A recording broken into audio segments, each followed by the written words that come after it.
بسم اللہ الرحمن الرحیم۔ السلام علیکم ورحمۃ اللہ وبرکاتہ۔ عزیز طلبہ و طالبات، ہم نے کتاب دروس البلاغہ سے صفحہ نمبر 19 تک پڑھ لیا تھا۔ پچھلے سبق یعنی سبق نمبر 4 میں ہم نے فصاحت الکلام کے متعلق پڑھا تھا۔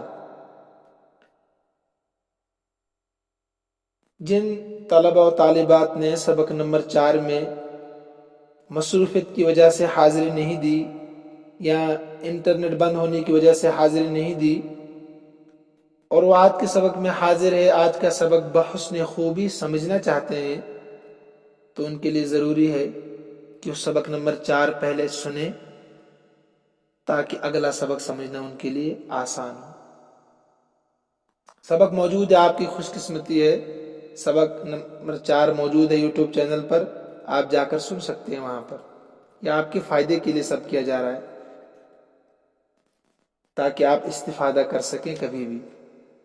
بہرحال سبق نمبر 4 میں جو ہم نے پڑھا تھا اس کو میں مختصراً دہرا دیتا ہوں۔ سبق نمبر 4 میں ہم نے پڑھا تھا کہ کلام فصیح کب ہوگا۔ 3 چیزوں سے خالی ہوگا تو کلام فصیح ہوگا۔ نمبر 1، تنافر کلمات پے در پے، پے در پے تنافر کلمات سے خالی ہو۔ اس کو ہم نے 3 مثالوں سے سمجھا تھا۔ اس کے بعد ہم نے ضعف التالیف سے بھی خالی ہونا چاہیے، اس کو بھی ہم نے سمجھا۔ اضمار قبل ذکر سبق نمبر 4 میں تفصیل موجود ہے اس کی۔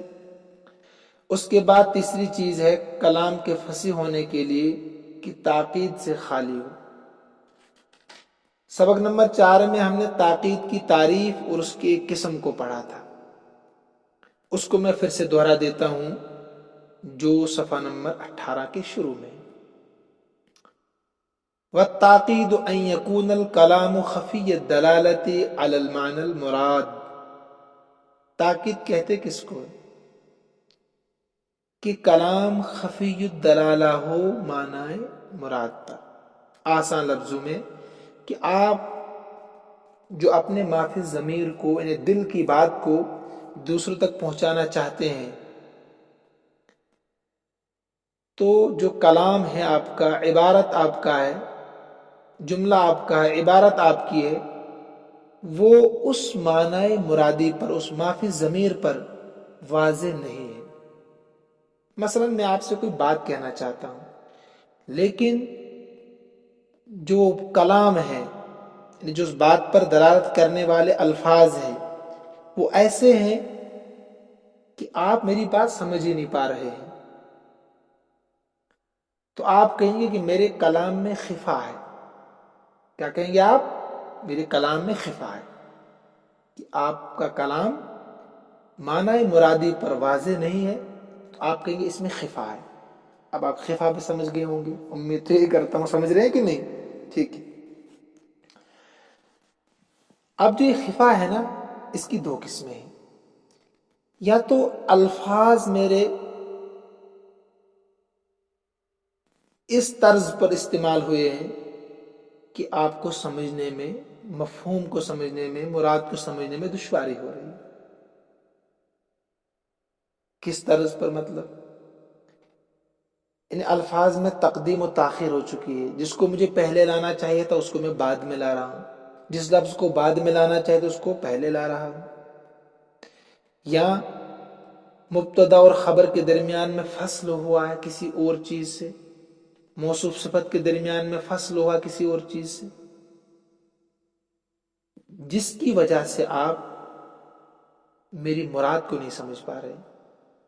تو اگر الفاظ میں گڑبڑ ہے تو اس کا نام ہے تاکید لفظی۔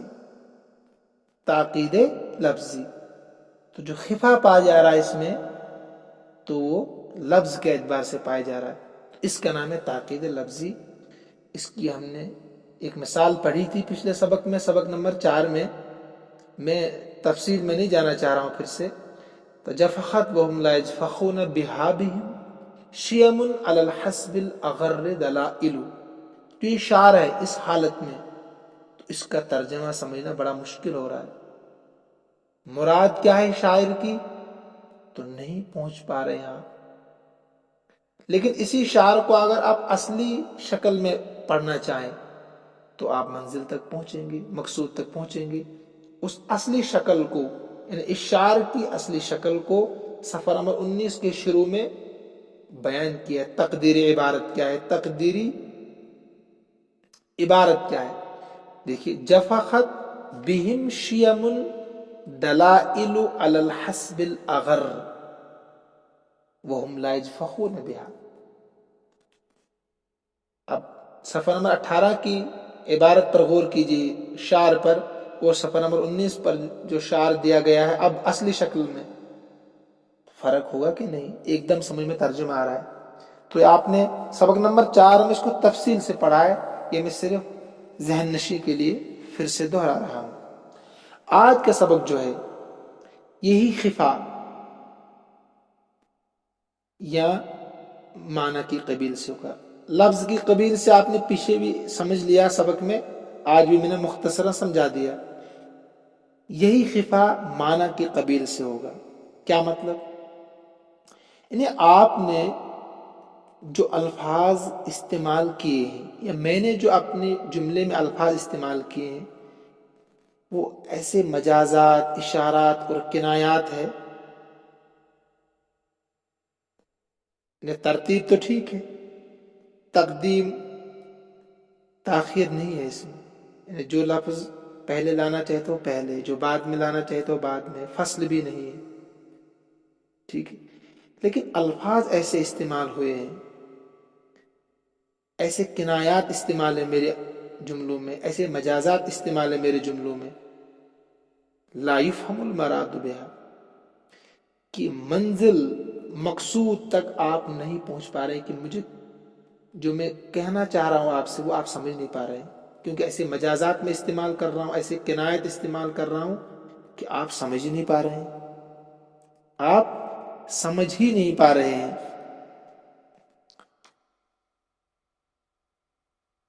یا آپ یوں کہیے کہ متکلم نے جو معنی مجازی مراد لیا ہے، اب حقیقی معنی سے مجازی معنی کی طرف سننے والا کا ذہن ہی منتقل نہیں ہو رہا ہے۔ حقیقی معنی سے مجازی معنی کی طرف سننے والے کا، مخاطب کا ذہن ہی منتقل نہیں ہو رہا ہے کہ متکلم کیا کہنا چاہتا ہے مجھ سے، کیونکہ ایسے اشارات اور کنایات۔ ایک تعریف تو یہ ذہن میں رکھیے،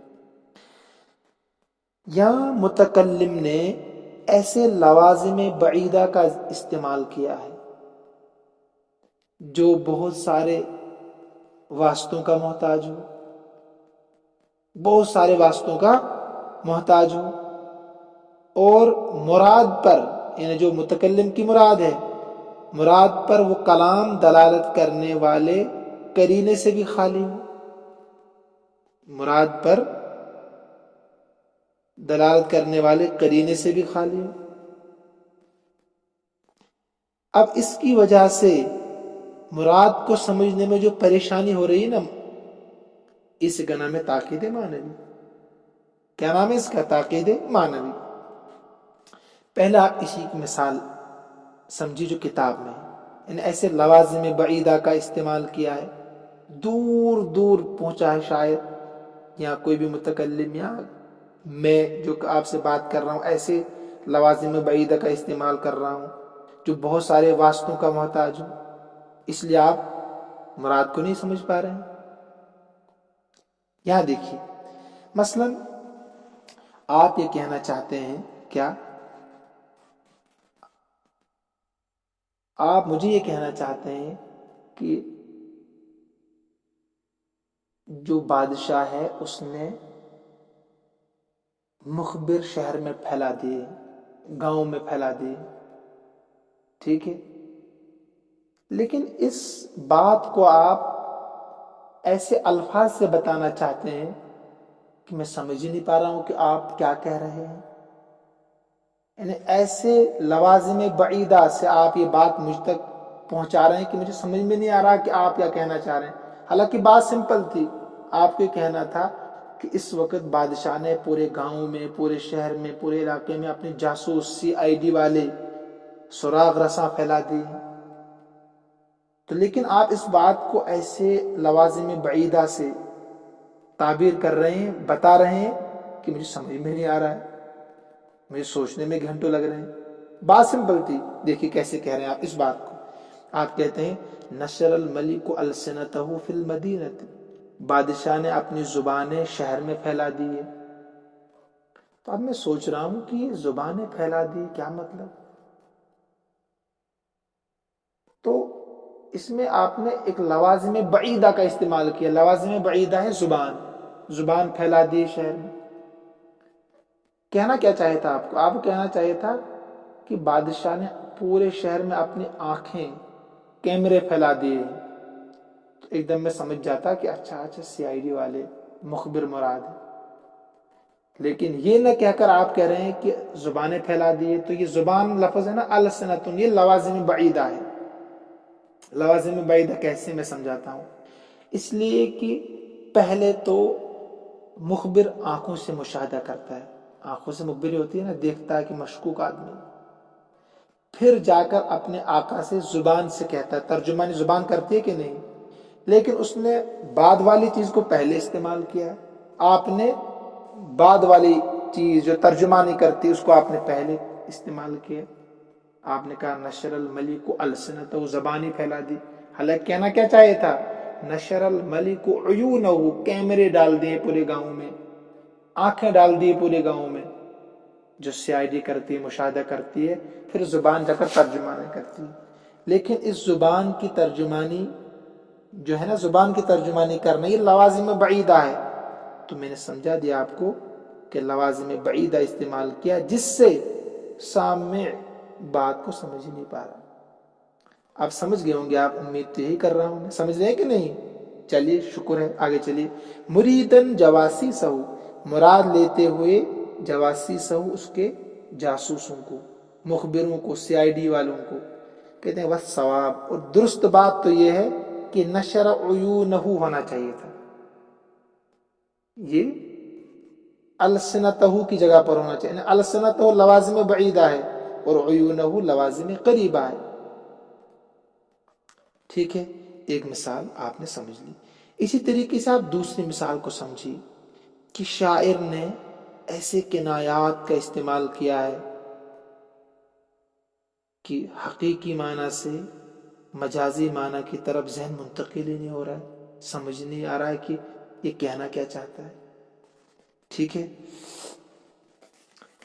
اب پہلے آپ سأطلب بعد الدار عنکم لتقربوا وتسکب عینای الدموع لتجمدا، یہ جو شعر ہے اس کی تشریح سمجھیے. تشریح مطلب الفاظ کی تشریح. یہ شعر ہے عباس بن احنف کا، بڑے ہاتھ سے، عباس بن احنف کا. اس میں ہے سأطلب، یہ سین تاکید کے لیے اس میں ہے. ٹھیک ہے، یہ استقبال کا نہیں ہے. طلب یطلب نصر شروع سے ہے، اس کا معنی طلب کرنا، چاہنا. تو میں طلب کروں گا، میں چاہوں گا. بود آپ کو پتہ ہے، الدار پتہ ہی جانتے ہیں آپ. تقربو، یہ قرب یقرب، کرم یکرم سے بھی آتا ہے، اور سمع سے بھی بعض کو استعمال کرتے ہیں. اس کے معنی آتے ہیں قریب ہو جاؤ، قریب ہونا. تسکبو، اسی کا واحد مؤنث غائب ہے، مضارع معروف، نصرین شروع سے. اس کے معنی آنسو بہاتی ہے، مؤنث ہے نا، آنسو بہاتی ہے. عینان، عینان تھا اصل میں، یہ اضافت کی وجہ سے، یا متکلم کی طرف اضافت کی وجہ سے نون گر گیا تو عینایا ہو گیا. کیا ہو گیا؟ عینایا. الدموع، یہ دمع کی جمع ہے بمعنی آنکھ کا آنسو، آنکھ کا آنسو. دموع آنکھ کا آنسو، دمع کی جمع. لتجمدا صیغہ تثنیہ مؤنث غائب، امر غائب معروف، اسباب نصرین شروع سے. اس کے معنی ہے دونوں آنکھوں کا خشک ہو جانا. تجمدا تاکہ دونوں آنکھیں کیا ہو جائیں؟ خشک ہو جائیں. یہ تو الفاظ کی تشریح تھی. شعر کا مطلب کیا ہے؟ شعر کا مطلب ہے ایک عاشق اپنی محبوبہ سے کہہ رہا ہے، یہ تصور ذہن میں رکھیے آپ کہ میں تم سے دوری چاہوں گا. اب وصل تو وصال تو ہوتا نہیں، ملاقات تو ہوتی نہیں ہے، تو میں اب تم سے دوری چاہوں گا تاکہ تم مجھ سے قریب ہو جاؤ، اور میری آنکھیں آنسو بہائیں گی تاکہ وہ خشک ہو جائیں، تاکہ وہ خشک ہو جائے. یہ تو شعر کا مطلب ہے. پہلے مطلب سمجھ، ترجمہ آخر میں کراؤں گا. شعر کا مطلب ہے کہ میں تم سے دوری چاہوں گا، گھر کی دوری چاہوں گا، بہت دور کہیں گھر جا کر بناؤں گا تاکہ تم میرے قریب ہو جاؤ، اور میری آنکھیں آنسو بہاتی ہے تاکہ وہ خشک ہو جائے، تاکہ وہ خشک ہو جائے. اصل میں اس شعر میں دو کنائے استعمال کیے شاعر نے، دو کنائے. پہلا کنایہ ہے کہ آنکھوں سے آنسو جاری ہونا، تسکب عینائے الدموع. پہلا والا جو مصرع ہے نا، اس سے یہ محل استشہاد نہیں، محل استشہاد ہے دوسرا شعر، محل استشہاد دوسرا شعر ہے. تسکب عینائے الدموع ایک کنایہ ہے، یعنی آنکھوں سے آنسو جاری ہونا. یہ غم اور فراق سے کنایہ نے، غم اور پریشانی سے اس کو کنایہ کیا گیا ہے. آنکھوں سے آنسو بہانا کنایہ ہے کس سے؟ پریشانی اور غم سے. جب ایک محبوب اپنی محبوبہ سے، عاشق اپنی محبوبہ کو چھوڑ کر جاتا ہے تو پریشان ہوتا ہے کہ نہیں؟ یا بیٹا باپ کو چھوڑ دیتا ہے، بیٹا باپ کو چھوڑ دیتا ہے، ماں بیٹی کو چھوڑ دیتی ہے، الوداع کہتی ہے، تو آنکھ سے آنسو آتے ہیں کہ نہیں؟ تو یہ کنایہ، یعنی آنکھ سے آنسو آنا، یہ پریشانی اور غم سے کنایہ ہے. لیکن شاعر کا مقصد آنکھوں سے آنسو جاری ہونے کی خبر دینا نہیں. یہاں پر شاعر کا مقصد آنکھوں سے آنسو جاری ہونے کی خبر دینا نہیں ہے، بلکہ رنج و غم کی خبر دینا مقصود ہے. صرف رنج اور غم کی خبر دینا مقصود ہے. عینائے الدموع، یعنی آنکھیں آنسو بہاتی ہے، اس سے مراد کیا ہے؟ رنج و غم کی خبر دینا مقصود ہے. اور یہ بالکل درست ہے، بالکل صحیح کنایہ ہے نا. یعنی کسی کے فراق میں آنکھ سے آنسو جاری ہوتے کہ نہیں؟ کوئی دور چلا جائے اپنا محبوب تو آنکھ سے آنسو جاری ہوتے ہیں. لیکن شاعر کا مقصود یہاں آنکھ سے آنسو جاری ہونے کی خبر دینا نہیں ہے، بلکہ مطلق غم کی خبر دینا ہے کہ جب کوئی آدمی دور چلا جاتا ہے، دوست سے، بیٹا باپ سے، باپ بیٹے سے، ماں بیٹی سے، بیٹی ماں سے، تو غم ہوتا ہے. تو یہ مقصود ہے یہاں پر غم کو بیان کرنا. یہ بالکل صحیح کنایہ ہے. لیکن لفظ کچھ ہے اور مراد کچھ ہے. لفظ ہے آنکھ سے آنسو جاری ہونا، اور مقصود ہے شاعر کا غم کی خبر دینا. تو یہ ٹھیک ہے، یہ کنایہ بالکل درست ہے. دوسرا ہے لتجمدہ. دوسرا کیا ہے؟ لتجمدہ، تاکہ وہ آنکھیں خشک ہو جائیں. آنکھیں کیا ہو جائیں؟ خشک ہو جائے. دوسرا کنایہ کیا ہے؟ اس کو میں جمود عین کہتے ہیں، آنکھوں کا خشک ہونا. دیکھیے، جہاں انسان کو رونا چاہیے، اگر آدمی وہاں نہیں رو رہا ہے، مثلا آپ کے کسی دوست کا انتقال ہو گیا ہے، خاص آپ وہاں گئے تو آپ کو رونا نہیں آیا، کسی کے باپ کا انتقال، اس کو رونا نہیں آ رہا، تو اس کو کہتے ہیں جمود عین، یعنی آنکھوں کا خشک ہونا. گویا کہ یہ دل کی سختی پر دلالت کرتا ہے، دل کی سختی پر دلالت کرتا ہے. گویا کہ سخت دل انسان ہے، اس کی آنکھوں سے آنسو نہیں آ رہے ہیں. آپ صلی اللہ علیہ وسلم کی آنکھوں سے بھی آنسو آئے اپنے بیٹے کی وفات پر. تو آنکھ سے آنسو نہ آنا یہ دل کی سختی پر دلالت کرتا ہے. کس پر؟ دل کی سختی پر دلالت کرتا ہے. تو گویا کہ ایسا انسان کنجوس ہوتا ہے، سخت دل والا ہوتا ہے جو رونے کے وقت نہ روئے. تو بلغا کے یہاں لتجمدہ اسی کے لیے استعمال ہوتا ہے. کس کے لیے؟ کہ جو انسان رونے کے وقت نہ روئے، یعنی اس کی آنکھیں گویا کہ خشک ہو چکی ہے، اس کا دل سخت ہو چکا ہے. بلیغ لوگ اس کو اسی معنی میں استعمال کرتے ہیں، قساوت قلبی کے معنی میں استعمال کرتے ہیں. لیکن جو شاعر ہے یہاں پر، وہ جمود عین سے کیا مراد لے رہا ہے؟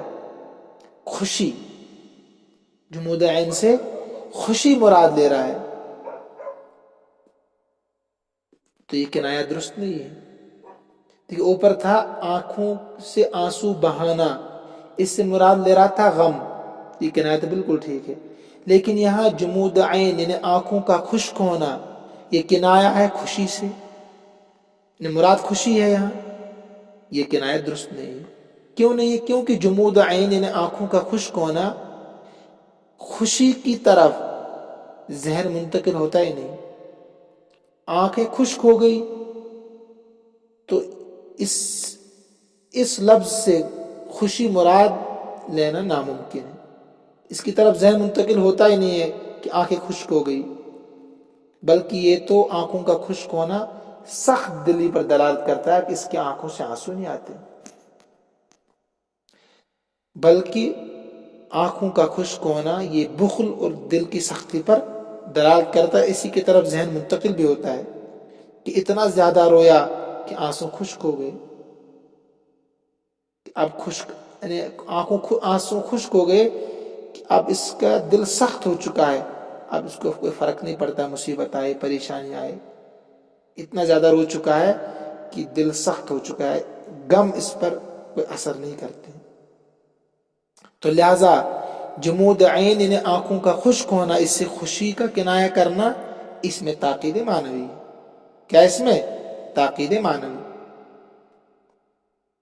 تو پتہ چلا کہ آنکھوں کا خشک ہونے یعنی جمود عین اور اس سے جو معنی مراد لے جا رہے ہیں خوشی، اس کے درمیان بہت زیادہ واسطے ہیں. کیا ہے؟ بہت زیادہ واسطے ہیں. یہاں تک سمجھ گئے نا آپ؟ تاکید معنوی اس میں ہے کیونکہ آنکھوں کا خشک ہونا یہ قساوت قلبی پر دلالت کرتا ہے بلغا کے یہاں، لیکن شاعر اس سے خوشی مراد لینا چاہتا ہے، تو لہٰذا اس میں تاکید معنوی پائی گئی. تو یہ شعر فصاحت کے درجے سے گر کر غیر فصیح ہو گیا. اب اس کو آپ سمجھے کہ واسطے کیسے ہیں اس میں، یعنی شاعر جمود عین سے خوشی اور فرحت کیسے محسوس کر رہا ہے. شاعر جمود عین سے فرحت و خوشی کیسے مراد لے رہا ہے، کیسے کنایہ کر رہا. اب میں یہ سمجھاؤں گا یہاں سے آگے. وہ اس طرح ہے کہ شاعر جو ہے وہ یہ کہنا چاہتا ہے کہ اس زمانے میں لوگوں کا یہ رواج ہو گیا ہے کسی بھی منزل کو چھونے کے لیے، مقصود کو چھونے کے لیے، پانے کے لیے وہ الٹی ہی چال چلتے ہیں. بولتے ہیں الٹی ہی چال چلتے ہیں، دیوانگان عشق آنکھیں بند کرتے ہیں دیدار کے لیے. تو شاعر کہتا ہے کہ اس زمانے میں اگر کوئی منزل چاہنی ہو، منزل تلاش کرنی ہو، تو لوگ الٹی چال چلتے ہیں تاکہ انہیں وہ منزل مل جائے. اس لیے میں بھی اب زمانے کے طرز پر، لوگوں کے طرز پر محبوب کا قرب حاصل کرنے کی کوشش کروں گا. لوگوں کے طریقے پر محبوب کا قرب اور وصل چاہنے کے بجائے، وصل چاہنے کے قرب یعنی اس کی محبت چاہنے کی، ملاقات چاہنے کے بجائے اس سے دوری چاہوں گا، اس سے دور رہنا چاہوں گا تاکہ مجھے اس کا قرب ملے، اس سے ملاقات ہو جائے. اور اسی طرح میں دعا کیا کروں گا کہ مجھے پریشانیاں، مصیبتیں آ جائیں، غم آ جائیں، تاکہ مجھے اس کے بدلے میں الٹی چال چلوں گا تاکہ اس کے بدلے میں مسرت اور خوشی حاصل ہو جائے. مشہور ہے نا، ان مع العسر یسرا فان الصبر مفتاح الفرج لکل بدایت نہایہ. اس کے اصول کے تحت میں اپنی محبوبہ کی دوری اور رنج و غم کے لیے دعا کرتا رہوں گا. تو اس دعا کے برعکس مجھے اپنی محبوبہ کا قرب اور خوشی شادمانی حاصل ہوگی۔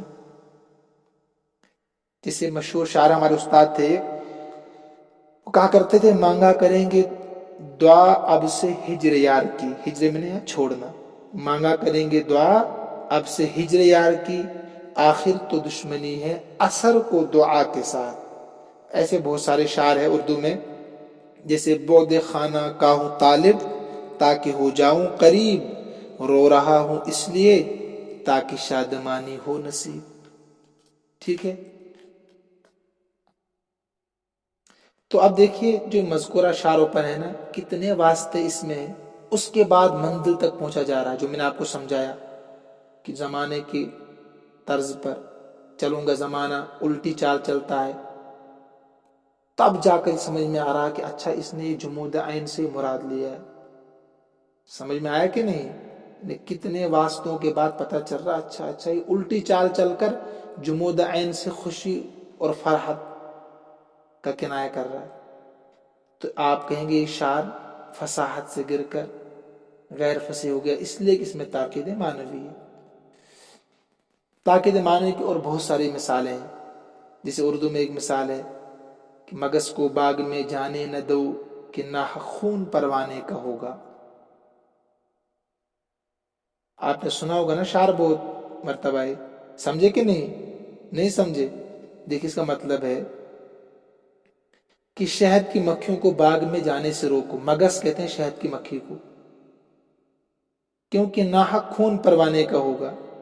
اب یہ بہت سارے واسطے کے بعد آپ کو سمجھ میں آئے گا، کیونکہ اگر وہ شہد کی مکھی باغ میں جائے گی تو پھولوں اور پھلوں کا رس چوس کر شہد کا چھتا بنائے گی، پھر اس چھتے سے موم نکلے گا، پھر اس سے موم بتیاں بنائی جائیں گی، پھر جب لوگ موم بتیاں جلائیں گے نا، خاصا گرمی کے زمانے میں، تو پروانے آگ کے عاشق ہوتے ہیں، تو پروانے اس موم بتی پر آ کر بیٹھنا چاہیں گے، ان کے لیے کھلونا ہے، تو بیچارے جل کر راکھ ہو جائیں گے۔ بیچاروں کا ناحق خون ہوگا کہ نہیں؟ پروانے سمجھے گے یہ کھلونا ہے، تو موم بتی پر بیٹھیں گے تو جل کر راکھ ہو جائیں گے۔ اسی کو کہا کہ ناحق خون پروانے کا ہوگا۔ تو اس شعر میں تاکید معنی پائی گئی، کیوں پائی گئی؟ اس لیے کہ بہت سارے واسطوں کے بعد آپ سمجھ گئے کہ اس کا مطلب کیا ہے کہ مگس کو باغ میں جانے نہ دینا کہ ناحق خون پروانے کا ہوگا۔ ایسے ایک شعر اردو میں ہے، میری لیلا کو کر دیا مجنوں، اے سکندر میں تجھے کیا کوسوں۔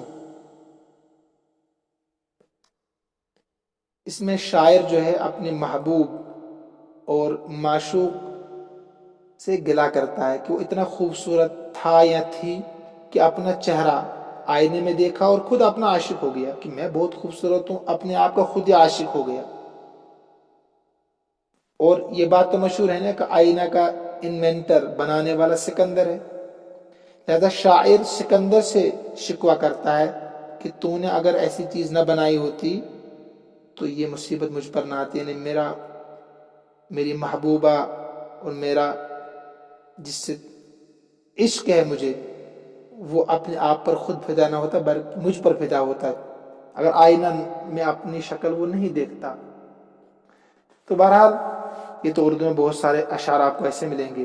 تو آج کا سبق زیادہ طویل ہو گیا میرے خیال سے، ہے نا؟ تو بہرحال سمجھ گئے آپ تو اچھی بات ہے، اگر نہیں سمجھے تو میں سبق اپلوڈ کروں گا یوٹیوب چینل پر، آپ وہاں جا کر سن سکتے ہیں، اچھے سے سنیے، امید ہے کہ آپ سمجھ جائیں گے۔ اگر سمجھنے میں کچھ کوتاہی رہی ہوگی تو آپ بتائیے گا، کل پھر میں یہ سبق سمجھا دوں گا۔ اللہ ہم سب کو حامی و ناصر ہو، اللہ رب العزت ہم سب کو اپنے امن و امان میں رکھے، اپنی حفاظت میں رکھے۔ لنک دوسروں تک شیئر کیجئے گا تاکہ آپ کو بھی ثواب ملے۔ السلام علیکم ورحمۃ اللہ وبرکاتہ۔